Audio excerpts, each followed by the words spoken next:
So you're thinking about moving to San Diego, California, and the natural question is, what is the real cost of living? So in this video, I'm gonna take you through everything you need to know about the cost of just daily life here in San Diego, so you have the information that most others don't get to find out until they're already here. I want you to have it now so you can make a decision with data, with information, and that you make a smart decision that works for you. So if that's what you're looking for, we're gonna get after it right now.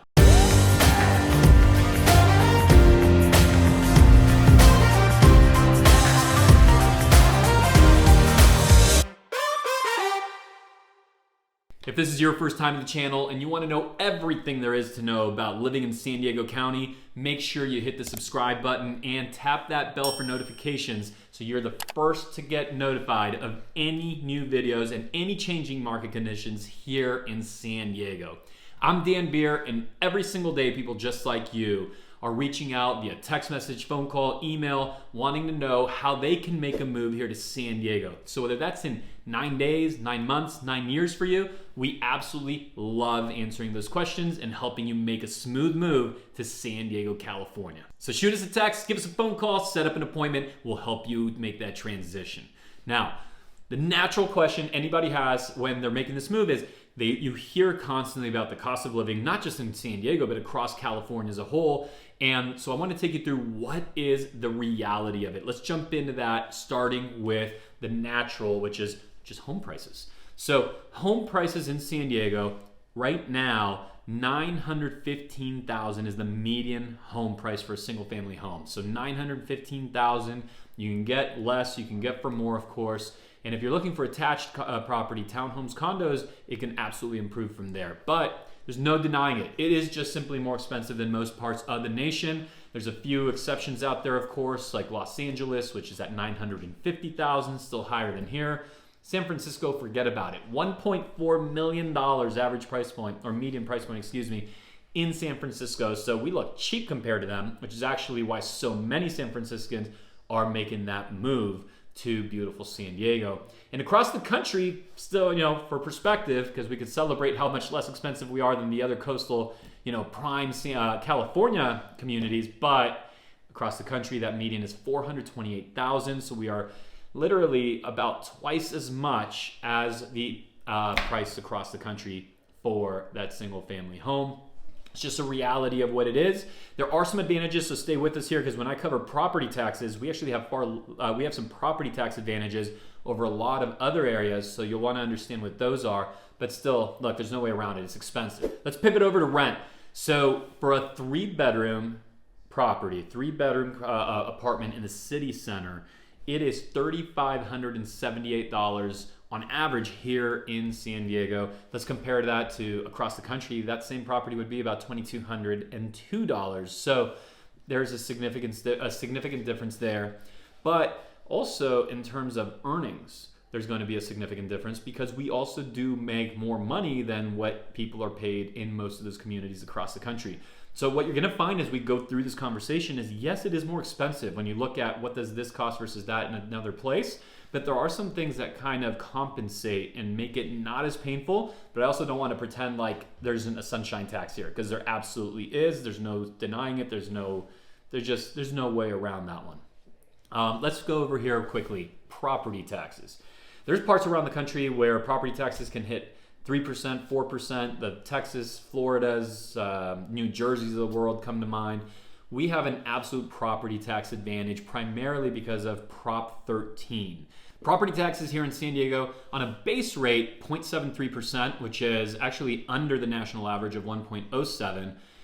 Having said that, there are communities in San Diego County that have what's called a Mello-Roos tax, so you have to watch for those. The Mello-Roos tax is essentially a bond that's put on some of the newer suburban neighborhoods to bring in all the infrastructure. So the new schools, the streets, the firehouses, etc.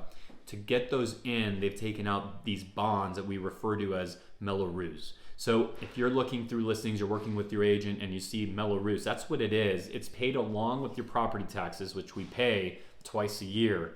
And so the effective rate in San Diego can be anywhere from, near 1% to even 1.8 to 2%. Having said that, most of the communities do not have that Melrose and are going to be on the lower end of what we just of those numbers. So property taxes are really good, kind of just in line with national averages, but there is Prop 13, and we can't have this discussion without discussing Prop 13, because what that does is it was established in 1978. And in 1978, Prop 13 established that our assessed values that we get taxed on cannot rise more than 1% per year. And if you look at the rate at which our real estate does appreciate over the course of time, we have well exceeded that 1% rate. So what it means is you have people that have homes that are worth significantly more than the tax rate that they're effectively paying. And so that, just to give you an example, you could have someone that purchased a home in 1980 for $300,000. That home could be worth well in excess of $1 million, and they're still paying under $3,000 of property taxes, or just around $3,000. So that is a huge advantage of living in California. I mean, look, we have to find them somewhere, because when it comes to cost of living, there's not a lot of other things we could celebrate, but that is at least one of them. Now, if we were to pivot over right now to income taxes, well, the celebration's over. Okay, celebration is absolutely over. Our income taxes here on top of federal range from anywhere from 1% on the very low end, but all the way up to 12.3%. So we have fairly substantial income taxes. To compare that, our top end, 12.3%. In Arizona, it would be 4.5%. In New York City, 14.8%, so we're doing better than them. Washington State, though, where we do have a lot of people coming here from Washington, 0% income tax. So, there's just no hiding the fact that you're going to pay more property tax than you used to. Or excuse me, you're going to pay more income tax than I used to. I keep doing that, income tax, not property tax. So there, our taxes are just higher. Sales tax, a little bit of the same story here. Okay, sales taxes here, 7.25% across California. But in San Diego, we have additional sales taxes, so our effective rate is actually 7.75%. That's what we're paying for sales tax. For comparison, just to make sense of that, in Arizona, you're at 5.6%. In Seattle and New York, however, where again, there's influx of people, well, they're kind of making us look good, so thank you.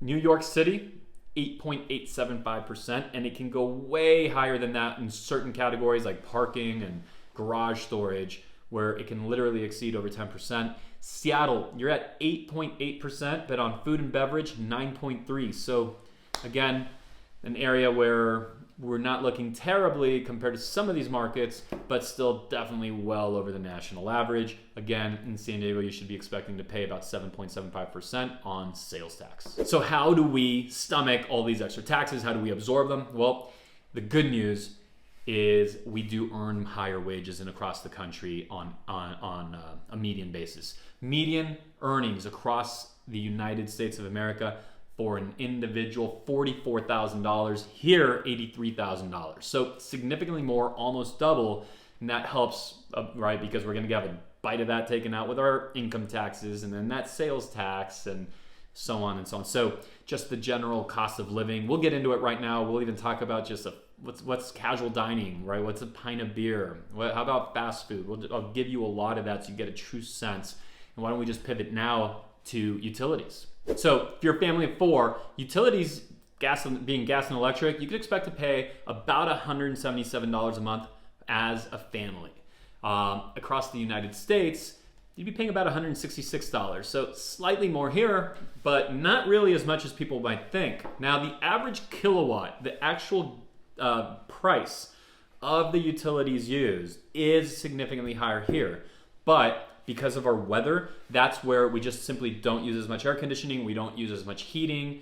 We don't use it as much. And that simple factor makes it so that on an average basis, we're pretty much just the same cost as anywhere across the country. And that is a nice thing, that just the sunshine tax that we're paying and income tax and other areas, well, apparently it's covering some of the utility inflation as well there for us. So that's a really nice thing. All right, let's bump over to gas, another one of these big expenses, especially in a driving city. There's no doubt, San Diego, you're going to be in the car. Okay, this is just simply a driving city. You can avoid it if you live downtown. You can avoid it if you live in downtown La Jolla as well, and you just sort of make your life there. You could go days without the car or driving very short distances. But for the most part, unless you're downtown, unless you're in certain, other pockets like a North Park and possibly a South Park, but maybe not even, you need to expect to drive. So average gas prices here, $5.54. And you heard me right, $5.54 per gallon is at the time of this recording. And just to give you, because look, these fluctuate.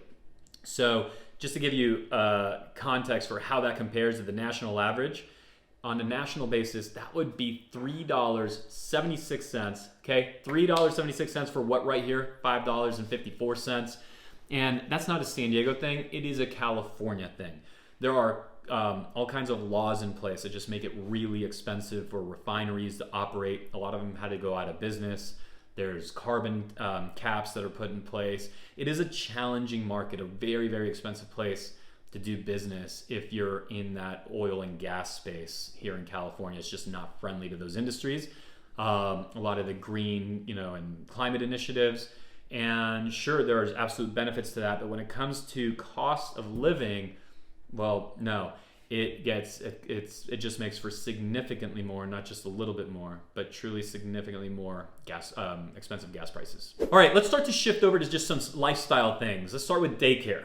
Okay, so daycare is really, really important. It's nice that our wages are higher than a lot of other areas across the country, but to be able to enjoy that, you might need daycare, and so that's going to eat into a little bit of those earnings.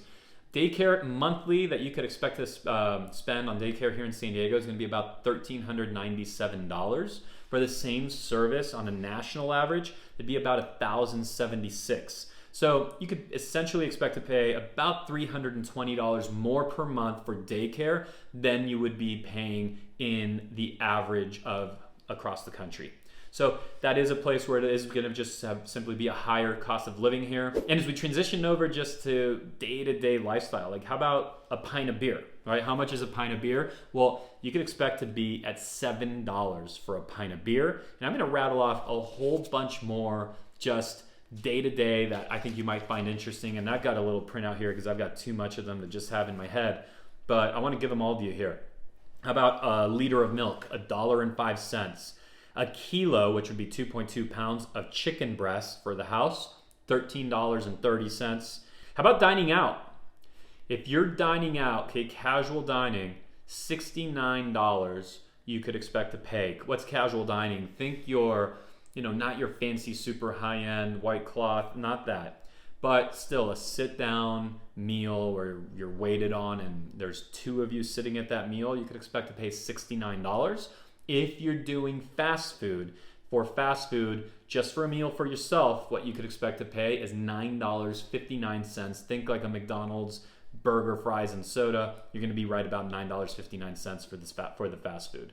A cappuccino here in town, $4.76. So check your coffee habit. That could really add up. And your average haircut here, how about $24? So not bad on an average basis, $24 for a haircut, but that is a basic haircut. Even men, if you want more, if you want your beard done, if you just want different things, but women, absolutely, right? If you're getting into color and all those different aspects, you could also expect that number to go into the triple digits. So that's giving you a sense for average cost of just day-to-day experiences. How about a doctor's visit? $109. So hopefully that gives you enough different variety in areas where you can compare that to your current lifestyle. You could look at what your earnings are right now versus what they might be if you moved here to San Diego, and if you have any income changes, or you may or may not be coming for a job change, and gives you a sense of how you might start to build out a budget and figure out if San Diego is the place for you. I do know this, once people get here, they tend not to leave, and there's a true quality to being able to live your life the way you want to live your life 365 days a year. And part of that is worth paying for, and it's embedded into that cost of sale, a lot of the cost of living. And a lot of that cost of living is also just driven off of basic economics, demand. So there is demand for this because it can just be such a wonderful, great place to live. You have so many different lifestyles, And again, you get to express that lifestyle and live it freely 365 days a year, because there's never that storm that locks you in for 3 months. It does come at a cost. So use some of this to just make a decision, to start, do your research. And of course, if you have any questions, drop them in the comments, or you could reach out privately. I answer all the comments here myself 100%, or if you reach out via text, email, phone call, we'll be sure that we help you make that smooth move to San Diego. I'm Dan Beer with Beer Home Team here at eXp Realty, and we will find you on the next one as you make your move to beautiful and sunny San Diego.